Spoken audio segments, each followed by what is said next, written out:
Hello guys, welcome back to my channel. আরও একটা নতুন ব্লগ নিয়ে তোমাদের সামনে হাজির হয়েছি। আবারও চলে এসেছি দীঘা, আর এবার স্টে করছি সিগনেট ইন সি ভিউ। তাই প্রতিবারের মতো এবারও সকাল সকাল গাড়ি করে বেরিয়ে পড়লাম দীঘার উদ্দেশ্যে। কোলাঘাটে পৌঁছে এবারও আনন্দ রেস্টুরেন্টে ব্রেকফাস্ট সেরে নিলাম। চটপট ব্রেকফাস্ট সেরেই বেরিয়ে পড়লাম বাকি রাস্তার উদ্দেশ্যে।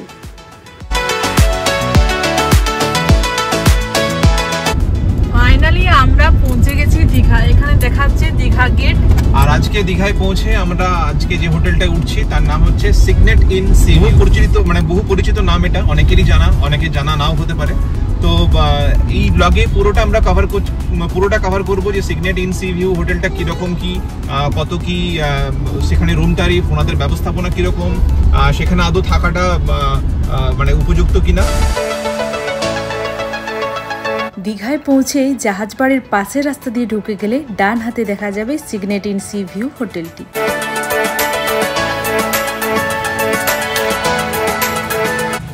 আমরা পৌঁছে গেছি আমাদের আজকের হোটেল সিগনেট ইন সি ভিউতে।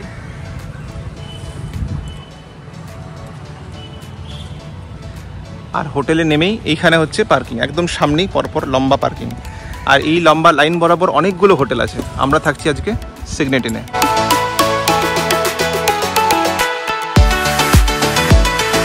আর এইটা হচ্ছে এখানের রিসেপশন এরিয়া, বেশ বড় আর খুব সুন্দর সাজানো গোছানো।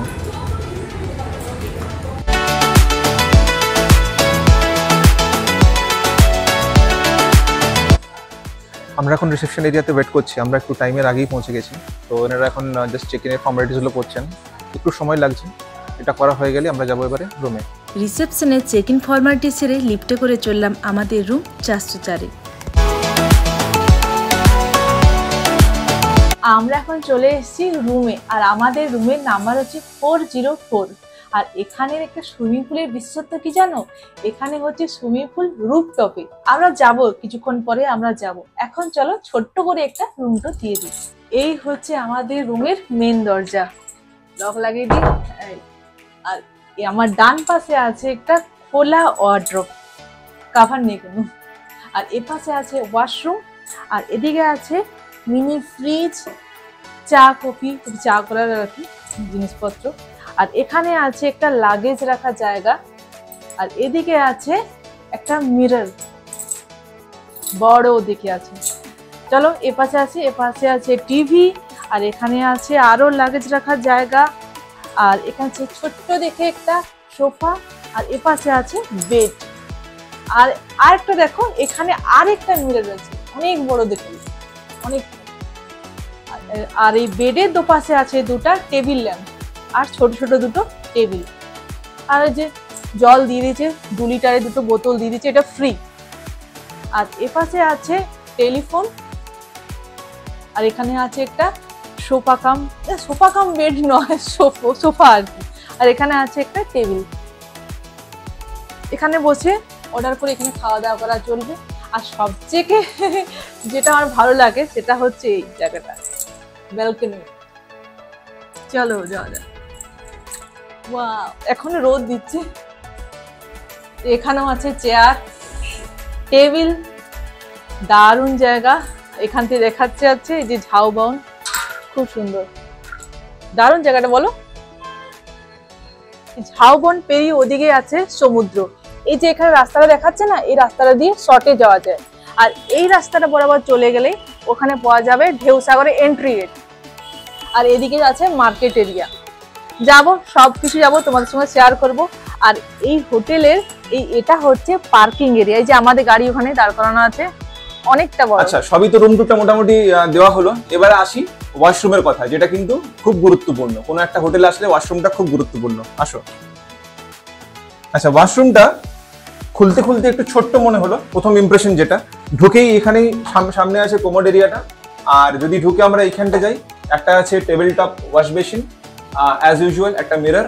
আর নর্মালি যেরকম সব হোটেলে মোটামুটি দিয়ে থাকে, আমাদের এখানে দিয়েছে ডেন্টাল কিট, সেভিং কিট, একটা চিরুনি দিয়েছে, শাওয়ার জেল, শ্যাম্পু, আর এখানে হচ্ছে নর্মাল একটা সাবান। ঠিক আছে, যা দিয়েছে এনাফ। আর ডাস্টবিন সব এখানে আছে। আর একটা জিনিস, একটু ভেতরের দিকে আসুন। এখানে শাওয়ারের যে এরিয়াটা সেটা কিন্তু পুরোটা সেপারেট করা আছে পর্দা দিয়ে। তো এটা একটা ভালো জিনিস। আর দুটো হ্যান্ড টাওয়েল দিয়েছেন আর নর্মাল দুটো বাথ টাওয়েল। এমনি মোটামুটি ওয়াশরুমটা কিন্তু বেশ পরিষ্কার পরিচ্ছন্ন। একটু ছোট মনে হতে পারে, আমার যেটা মনে হয়েছে প্রথম এক্সপিরিয়েন্স যেটা, ছোট্ট একটু, আর একটু আলোগুলো কম, বাকি কিন্তু অ্যাজ ইউজুয়াল ভালো, খারাপ না। তো যাই হোক, পুরো রুম ট্যুর দিলাম, হোটেলটা মোটামুটি দেখালাম। এখন যেটা এক্সপ্লোর করতে হবে সেটা হচ্ছে যে এই হোটেলের সুইমিং পুলটা কিরকম। ছবিতে দেখেছি বেশ ভালো। হোটেলের সুইমিং পুলটা হচ্ছে রুফটপে, আগে যেরকম যেটা বললো। বাকি হোটেলটা কিভাবে বুক করলাম, কত কিরকম প্রাইস, এই রুমটাতে কিরকম কি প্রাইস পে করতে হয়েছে সবটাই বলবো, বাট আগে একবার সুইমিং পুলটা আমরা এক্সপ্লোর করে আসি তারপর। আমাদের রুম হচ্ছে ওইটা 404, আর আমরা সিঁড়ি দিয়ে যাচ্ছি এখন এদের রুফটপ যে সুইমিং পুলটা। এই যে এটা হচ্ছে, এখানে লিফট করে আসা যাবে, আর ডিরেকশন দেওয়া আছে পুল সাইড এইদিকে। চলো, এইদিকে হচ্ছে রুফটপ সুইমিং পুল। ভীষণ রোদ এই মুহূর্তে, বিশাল রোদ। আচ্ছা, এখানে একটা ছোট বসার জায়গা আছে এখানে। হ্যাঁ, আমরা পুরো উপরের দিকে যাবো এখান থেকে। চলো।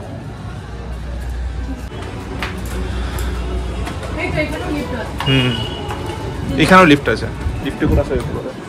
এই ঠিক আছে, আমরাই থাকবো, আমরাই প্রথম সুইমিং পুলে।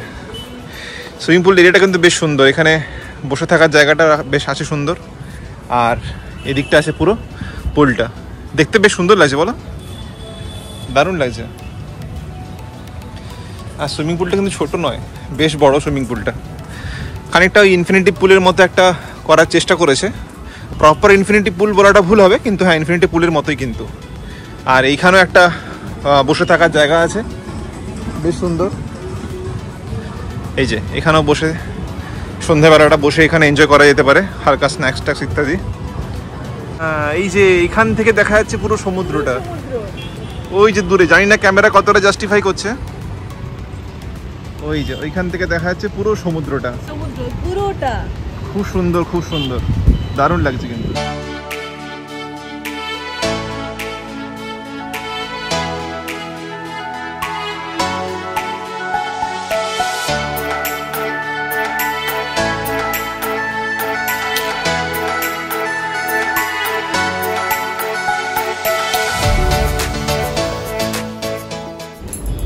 আমরা কিছুক্ষণ আগে সুইমিং পুল থেকে চলে এসেছি, আর এসে ফ্রেশ ট্রেশ হয়ে গেছি। পেটে তো ছুঁচোই ডন ভাবছে।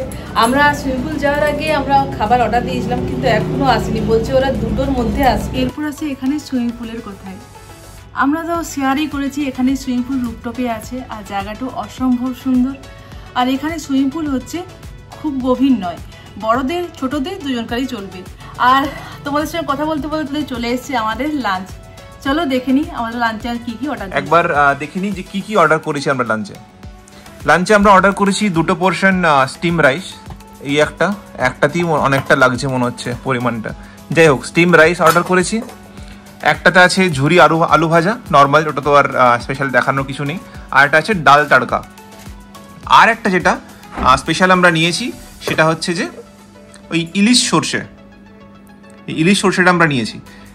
ইলিশ মাছ খেতে ইচ্ছে করলো তাই নিয়ে নিলাম। দেখা যাক এবারে কোনটা কত কি প্রাইস দিতে হয়েছে আমাদেরকে। এই যে ইলিশ মাছটা আছে সেটা আমাদের প্রাইস পেমেন্ট করতে হয়েছে 850, একটু এক্সপেন্সিভ সাইডে, সেটা বলার কিছু নেই, বাট হ্যাঁ ইচ্ছে করলো তাই ভাবলাম একবার ট্রাই করেই নিই। ঝুরি আলু ভাজা এই কোয়ান্টিটিটা, এটার দাম পড়েছে 110 টাকা। ডাল তড়কার দাম পড়েছে 130 টাকা। মোটামুটি বাড়িতে আমরা যে 1 বাটি ডাল নিই সেই পরিমাণটাই বলতে পারেন। আর এই ভাত, এই মোটামুটি পরিমাণ একজনের জন্য যথেষ্ট, মোর দ্যান এনাফ। এটার দাম হচ্ছে পার প্লেট 90 রুপিস। তো এই হচ্ছে মোটামুটি মেনুর প্রাইস। তো আপনাদের একটা আইডিয়া আশা করি হয়েই গেছে যে এখানে খাবারের দাম কীরকম। একটু হায়ার সাইডে আমি বলবো না যে একদম রিজনেবল, স্পেশালি ইলিশ মাছটা তো বেশ হায়ার সাইডে। কেউ যদি ইলিশ মাছ খেতে না চান, এখানে পাবদা সর্ষে আছে, পার্শে সর্ষে আছে, যেগুলো 250 করে, সেটা খেতে পারেন। দই কাতলা আছে 260, কাতলা কালিয়া আছে 250, সেগুলো চুজ করতেই পারেন। দামের তুলনায় পিসগুলো ছোটই, অনেক ছোট। সাইজটা খুবই ছোট। কেউ যদি আমাদের আগের ব্লগটা দেখে থাকেন, আমাদের পিকুজ ইনের যে ব্লগটা, সেখানে কিন্তু ইলিশ মাছটার সাইজটা বেশ ভালোই ছিল, কিন্তু এখানে সাইজটা কম। আর এটা কি ডাল? এটা হচ্ছে ডাল, একদম পাতলা জলের মতো। ডাল ভালো নয়, দেখে তো অ্যাটলিস্ট তাই মনে হচ্ছে, মনে হলো। দেখা যাক। ওকে, নো ডালটা আছে, না আছে আছে, ডাল আছে, ডালটা আছে। দেখা যাক টেস্ট করে কিরকম লাগে। এটা হচ্ছে যেরকমটা বললাম ঝুরি আলু ভাজা, খারাপ না। আমাদের খাওয়া দাওয়াটা হলো। খাওয়া দাওয়া সম্পর্কে ভাবলাম একটা ছোট্ট একটা রিভিউ দিয়ে দিই, তার জন্য এই শ্যুটটা করছি। খাওয়া দাওয়া অ্যাজ সাচ দাম অনুযায়ী খাওয়া দাওয়াটা কিন্তু খুব একটা যে মারাত্মক কিছু তা নয়। প্রাইসটা অত্যধিক বেশি, ইলিশ মাছের যে প্রাইসটা বললাম, মাছের টেস্টও যে অ্যাজ সাচ খুব ভালো ছিল তা নয়। তো সব মিলিয়ে খাবারটা অ্যাভারেজ ছিল। আমরা যে টোটাল লাঞ্চটা নিলাম তাতে মোটামুটি ওই 1334 টাকা সামথিং পড়লো ট্যাক্স নিয়ে। তো টাকা অনুযায়ী কিন্তু খাবারের যে পরিমাণটা ঠিক ছিল, বাট খাবারের যে গুণগত মান সেটা কিন্তু অতটাও স্যাটিসফ্যাকশন হলো না। আমরা রেডি হয়ে গেছি, এরপর যাব আমরা নিউ দীঘা সি বিচে। আর এই হচ্ছে আমাদের হোটেলের ভিউ রাত্রিবেলায়। আর এই হচ্ছে আমাদের হোটেল সিগনেট ইন সি ভিউ। আর এখানে পর লাইন দিয়ে সব হোটেলগুলো আছে। বরাবর আমরা যখনই থাকি না কেন দীঘায়, নিউ দীঘাতে এসে এই লাইন বরাবরই কোনো একটা হোটেলে থাকি। তো এইবারে আছি আমরা সিগনেট ইন সি ভিউতে। আর এই বরাবর সোজা চলে গেলে হচ্ছে ঢেউসাগর। এই পাশে মাঝ বরাবর আছে একটা শর্টকাট রাস্তা সি বিচ যাওয়ার। আমরা এই রাস্তা ধরেই সি বিচ যাব। আর এইদিকে যে রাস্তাটা একটু কিন্তু অন্ধকার, দুই একটা লাইট যদিও আছে। তো আমরা বলবো বেটার ঢেউসাগর দিয়ে এন্ট্রি নেবেন, পার্কটাও একবার এনজয় হয়ে যাবে, প্লাস আপনারা নিউ দীঘা সি বিচও পৌঁছে যাবেন। যেহেতু আমাদের নিউ দীঘা ঢেউসাগর যে পার্কটা অনেকবার ঘোরা হয়ে গেছে, অনেকবার ব্লগে কভার করে নিয়েছি, তাই ভাবলাম একবার এই শর্টকাট যে রাস্তাটা সেটাও একবার আপনাদের সঙ্গে শেয়ার করে দিই, যদি আপনাদের কোনো সুবিধা হয়ে থাকে। তো আমরা এখন চলে এসেছি নিউ দীঘা সি বিচের সামনে। প্রচুর ভিড় আজকে, আর এই মুহূর্তে প্রচুর বাতাস দিচ্ছে, হয়তো ঝড় আসতে পারে। আর এই ধরনের লাইটিং দিয়ে পুরোটা সাজানো হয়েছে। এমনিতেই নিউ দীঘা সি বিচটা এমনিতেই সুন্দর, তার সঙ্গে এই ধরনের লাইটিং এর জন্য আরো বেশি সুন্দর হয়ে উঠেছে। আর জগন্নাথ ধাম উদ্বোধনের জন্য আরো বেশি মানুষের ভিড় নেমেছে এখানে। আমরাও যাব, খুবই এক্সাইটেড। বলো, নিউ দীঘা সি বিচের এই দিকটা দিয়ে আস্তে আস্তে এখানে অনেক কেনাকাটার দোকানও আছে। এই মুহূর্তে বেশ মাঝে মাঝে ঝড়ো হাওয়া দিচ্ছে, তাই অনেকগুলো দোকানপাটি তাড়াতাড়ি বন্ধ হয়ে যাচ্ছে।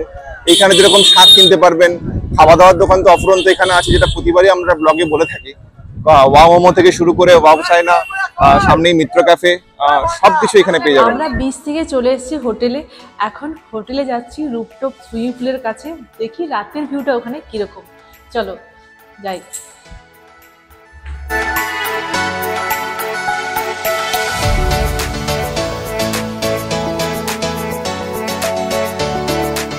আমরা এরপর নিচে চলে যাব। আর আমরা এখান থেকে অর্ডার দিয়ে দিয়েছিলাম ডিনারের জন্য, কারণ 9টার সময় এখানে ডিনার লাস্ট অর্ডার করা যাবে। চলো নিচে যাই, কি কি দিয়েছি অর্ডার, কত কি প্রাইস, সবকিছু ওখানে গিয়ে শেয়ার করব। আমরা রুফটপ সুইমিং পুল থেকে চলে এসেছি আমাদের রুমে। আর একটু আগে যে আমরা গেছিলাম নিউ দীঘা সি বিচ, সেখানে ওয়াও চায়না থেকে নিয়েছি দুটো আইটেম, একটা ভেজ আইটেম ক্রিসপি পটাটো, আর একটা হচ্ছে ননভেজ কম্বো হাক্কা নুডলস সাথে চিকেন মাঞ্চুরিয়ান। হাক্কা নুডলস চিকেন মাঞ্চুরিয়ানের যে দামটা সেটা হয়েছে 275, আর এটার দাম হয়েছে 120।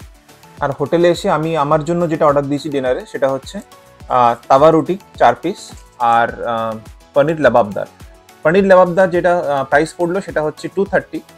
আর এটা তাওয়া রুটি দিয়েছি, তাওয়া রুটি হচ্ছে 2 পিসের দাম 30 টাকা। তো এই হচ্ছে আমাদের আজকে রাতের খাবার দাবার। Hello guys, good morning. আর আজকে হচ্ছে দীঘাতে দ্বিতীয় দিন। এখন ঘড়িতে প্রায় 7:30 বেজে গেছে, তাই আমরা এখন যাব কমপ্লিমেন্টারি ব্রেকফাস্ট অ্যাভেল করতে। আর ওখানে গিয়ে দেখি কি কি আছে ব্রেকফাস্টে, সব কিছু শেয়ার করব। আর এখানে ব্রেকফাস্টের টাইম হচ্ছে 7:30 থেকে 9:30। অলরেডি 7:30 বেজে গেছে। আচ্ছা, এই হোটেলের যে রেস্টুরেন্টটা, ইনহাউস যে রেস্টুরেন্টটা, সেটা হচ্ছে কিন্তু ফার্স্ট ফ্লোরে। আমরা ফার্স্ট ফ্লোরে চলে এসেছি। আর এদের ইনহাউস রেস্টুরেন্টের নাম হচ্ছে সিগনেট প্যাভিলিয়ন। এবার আমরা ঢুকবো এখানে, চলো। এই হচ্ছে এদের রেস্টুরেন্ট। এখানে রেস্টুরেন্টটা কিন্তু বেশ ভালো। 404।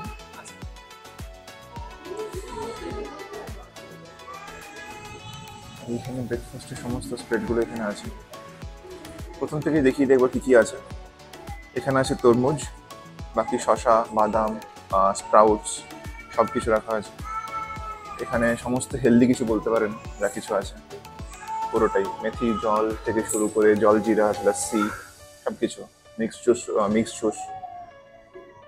এখানে রয়েছে বয়েলড এগ, গজা, আর ধোসা ইডলি ইত্যাদি। আচ্ছা, এটা হচ্ছে লাইভ কাউন্টার। এখানে ধোসা ইডলি অমলেট যাই চাইবেন পাওয়া যাবে লাইভ কাউন্টারে। এদিকে রয়েছে হচ্ছে ড্রাই ফ্রুটস, হানি, কোল্ড মিল্ক, কফি, চা তো আছেই। এটাও রয়েছে সাম্বার। এখানে রয়েছে ইডলি যেমনটা বললাম, ধোসা আপনারা পেতে পারেন ওইখানে যে লাইভ কাউন্টারটা সেখানে। রাভা উপমা, আলু পরোটাও রয়েছে। রয়েছে এখানে লুচি, বাঙালিদের প্রিয়, ঘুগনি। এটা রয়েছে ডাল বড়া। এটা রয়েছে একটা ওই ওটস টাইপের। এখানে রয়েছে নর্মাল ব্রেড বাটার জ্যাম। এই হচ্ছে ফুল ব্রেকফাস্টের স্প্রেডটা। ব্রেকফাস্টের স্প্রেডটা কিন্তু অনেকটা বিশাল বড়।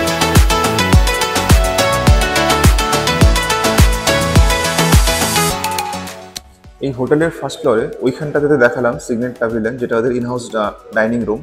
আর ওইখান থেকে স্ট্রেট চলে আসলে একদম লিফটের কাছেই হচ্ছে এদের ছোট্ট একটা ফিটনেস এরিয়া। যা ইকুইপমেন্ট আছে যথেষ্ট, কেউ যদি করতে চায় দুদিনের জন্য এসে কোনো জিম টিম ইত্যাদি যথেষ্ট। এই দেখো অলরেডি স্টার্ট করে দিয়েছে, তুলতে পারবে না। তো এটা সমস্ত যা মেশিনপত্র আছে, ট্রেডমিলও আছে, এদিকে সমস্ত চেস্টের এক্সারসাইজ করা যাবে, যা আছে যথেষ্ট। তাই এবার আসি ব্রেকফাস্টের যে রিভিউটা। ও তো ভীষণ এক্সাইটেড, আমিও ভীষণ এক্সাইটেড কেন, কারণ এরকম ব্রেকফাস্টের যে স্প্রেডটা আজকে ছিল, যেটা আপনাদের দেখিয়েছি, সেটা অন্যান্য হোটেলেও খেয়েছি, কিন্তু দীঘায় এই এতটা যে ব্রেকফাস্টের স্প্রেড, এতগুলো যে ব্রেকফাস্টের মেনু, সেটা কিন্তু ফার্স্ট টাইম। দীঘা আমরা অনেক হোটেলে থেকেছি, কিন্তু এই হোটেলের ব্রেকফাস্ট এখনো পর্যন্ত আমাদের কাছে সেরা। প্রায় নাই করে 20 থেকে 25টা আইটেম বোধহয় হবেই হবে।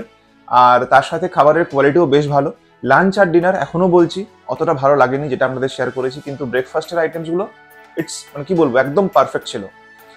তো এনিওয়ে, ব্রেকফাস্ট তো খাওয়া হলো, জিমটাও আপনাদের দেখিয়ে দিলাম, পুরো হোটেলটা আপনাদের মোটামুটি একটা দেখিয়ে দিয়েছি। আপনাদের আশা করি কম বেশি একটা আইডিয়া হয়ে গেছে হোটেলটা কিরকম কি। এবারে আমাদের একটা ফুল রিভিউ ইন আ ব্রিফ আমি আপনাদের একটু শেয়ার করে দিই। হোটেলটা বেশ ভালো, কোনো অসুবিধা সেরকম অ্যাজ সাচ কিছু নেই। তো এবারে আসি কত কি রুমের তারিফ, কি পেমেন্ট, আমাদের কত কি পেমেন্ট করতে হয়েছে। আমরা যে এই রুমটা এই মুহূর্তে যেখানে আছি, যে হোটেল রুমটাতে, সেটার জন্য আমাদের পেমেন্ট করতে হয়েছে approx 3500 including tax and complimentary breakfast. আবারও বলছি, যখনই আপনারা কোনো হোটেল বুক করবেন, এটা বরাবরই বলে থাকি, একবার অ্যাগোডা বা মেক মাই ট্রিপ বা এই সমস্ত ওয়েবসাইটগুলো একবার ঘেটে দেখে নেবেন যে কোনো জায়গায় কোনো অফার চলছে নাকি। দেন একবার আপনারা হোটেলে ফোন করবেন, ফোন করে দেখবেন ওরা কি বেস্ট প্রাইস অফার করছে আপনাকে, তারপরে আপনারা ডিসিশন নিয়ে বুকিং করবেন। কেন বলছি, অ্যাগোডাতে এই রুমটাই আমাকে দেখাচ্ছিল 4570 রুপিস। তা আমি তারপর হোটেলে এখানে ফোন করি, তো এনারা দেখি আমাদেরকে অফার করলেন 3500 per night. Same room, same tariff, same সমস্ত কমপ্লিমেন্টারি ব্রেকফাস্ট সেখানেও ছিল। তো যেহেতু এখানে বেস্ট অফারটা পেলাম আমরা, তাই আমরা হোটেলে ফোন করে ডাইরেক্টলি বুকিংটা করলাম। বুকিং নাম্বার, বুকিং ওয়েবসাইট আর হোটেলের অ্যাড্রেসটা ফুললি আমি ডেসক্রিপশন বক্সে অ্যাজ ইউজুয়াল সমস্ত ভিডিওর মতো এই ভিডিওতেও দিয়ে দেবো। আর হোটেলটা হচ্ছে একদম ঢেউসাগরের যে মেন রোডটা, তার পাশেই সমস্ত লাইন বরাবর যে হোটেলগুলো আছে সেখানে একটা হোটেল। তো অ্যাজ আ হোল হোটেলটা যদি বলেন আউট অফ 10 কত দেবো, আউট অফ 10 আমি দেবো 8, কারণ ইনক্লুডিং আমি ওই লাঞ্চ আর ডিনারের কথাটা একটু মাথায় রেখেই বলছি। অ্যাজ সাচ রিভিউ বেশ ভালো, কিন্তু হ্যাঁ সি ভিউ হলেও কিন্তু ঘর থেকে কিন্তু প্রপার সি দেখা যাবে না, কিন্তু রুফটপ থেকে প্রপার সি দেখা যাবে, তাই এই নামটাতে কেউ মিসগাইডেড হবেন না। এনিওয়ে, এই ছিল সিগনেট ইন সি ভিউর টোটাল রিভিউ। এখন বাজে ঘড়িতে বিকেল 3:30, আর এই ব্লগে এই হোটেলের সমস্ত রিভিউ আপনাদেরকে শেয়ার করলাম। আশা করি আপনাদের কিছুটা হলেও আইডিয়া হয়েছে। আর এখন রেডি হয়ে গেছি, বেরিয়ে পড়েছি দীঘার জগন্নাথ ধাম দর্শনে। জগন্নাথ ধাম দর্শনের ভিডিওটা আসছে নেক্সট ব্লগে। এই ব্লগটা আপাতত এই পর্যন্তই। আপনাদের যদি ব্লগটা ভালো লেগে থাকে প্লিজ লাইক, কমেন্ট, শেয়ার করে দিন। আর যারা আমার চ্যানেলে এখন সাবস্ক্রাইব করেননি তারা প্লিজ সাবস্ক্রাইব করে দিন। সবাই ভালো থাকবেন, সুস্থ থাকবেন। দেখা হচ্ছে একটা নেক্সট ব্লগে। এখন টাটা।